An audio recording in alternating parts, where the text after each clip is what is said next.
I'd love to start by talking about the sort of the life cycle of customer success function at a company. And maybe we start like in the sort of really early days when a founder comes to you and asks, all right, we have a few paying customers now.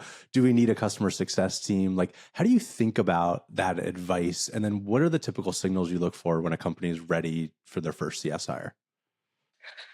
Oh, I hate saying it depends because that's what we say about everything in CS, right?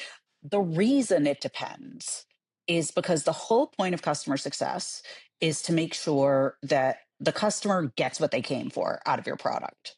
Like the benefits of CS for the company are retention and expansion, right? But the point of customer success is to make sure that the customer gets that outcome. So the question then is, are they getting that outcome on their own?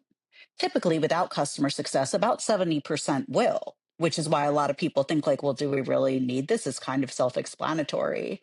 And that may be, but people are not logical. And it's kind of whether like, are you losing that 30% for whom it isn't logical and who do need a little bit of hand holding? Because that's a lot of revenue to lose.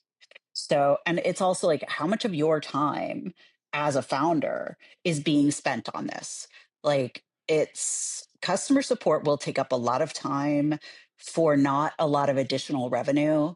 I've also found like the less people pay, the more handholding they want. It's a combination of those factors. Usually, success and support usually start with support.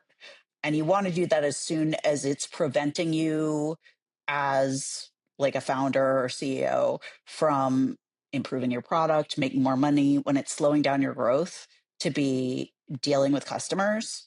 That's a good time to get a support person. Once things are more about strategy and renewals, or people are having a hard time getting what they want with the product, that is when I would recommend a CSM. Generally, I would say if you have anywhere from 20 to 50 accounts is probably a good idea. And I definitely wouldn't have one person managing more than 50 accounts without, you're not going to have the technology to have a person managing more than 50 accounts well.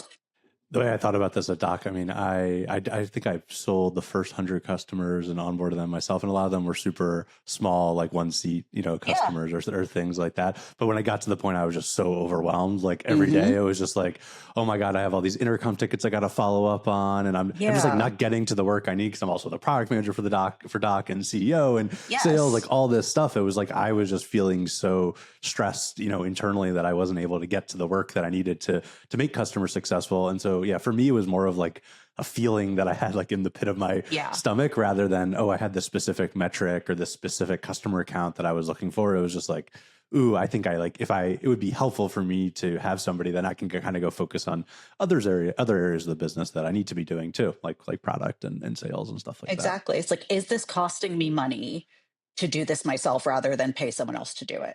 And that's something I ask myself all the time with many things in my business. And every founder should do that, no matter the size of their company. Going back to like the early, days of building out a CS function at a company, like what type of profile do you look for as like a first CS hire? Like you mentioned care. So is it sort of a more junior customer care support person, or do you want a more senior CSM person who can like lead onboarding and renewals? Like how do you think about I that? think you want a support person first, but that doesn't mean that they should be a CS leader. So I would hire someone, to handle support tickets, have someone who can manage them.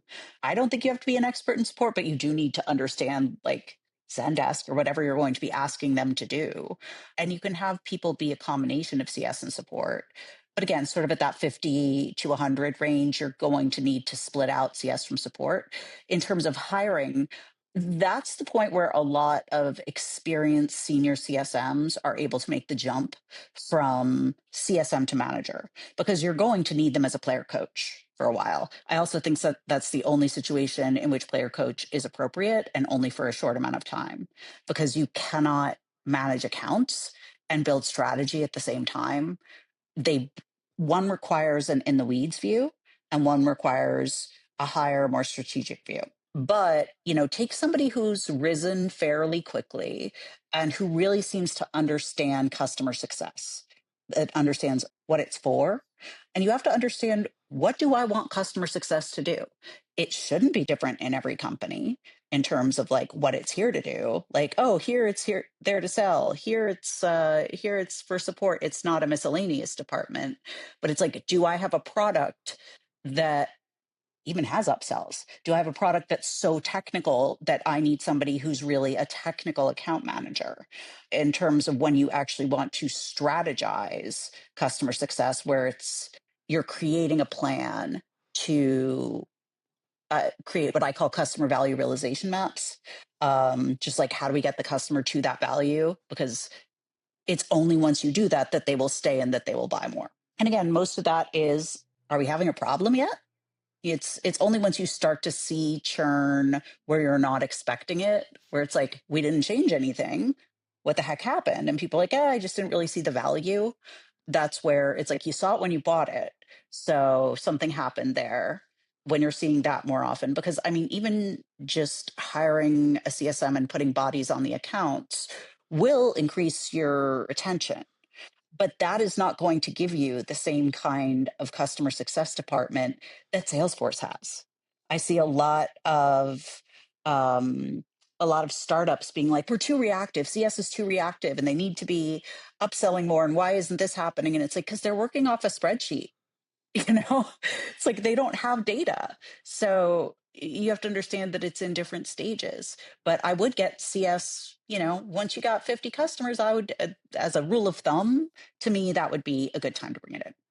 Yeah. And I have found, like, at least the early days, we hired Maddie, who's a fantastic CS person at Doc. And like, she's so good at product, like which is great for customer support and helping people figure out how to do things. And then also getting the feedback back to the product team, and then helping people get set up. And then now, as we've, sort of onboarded bigger customers, it's like, okay, we got to be good at product and be more consultative and strategic. Yes. And I have that same feeling of, we're too reactive, but I have also understanding of like, all right, well, we have 250 customers. Like, it's hard to be proactive across that base, and and there's less managed, but yeah, it's tricky. Yeah, you how to do absolutely that. can be proactive, but there are steps to a maturity model of CS.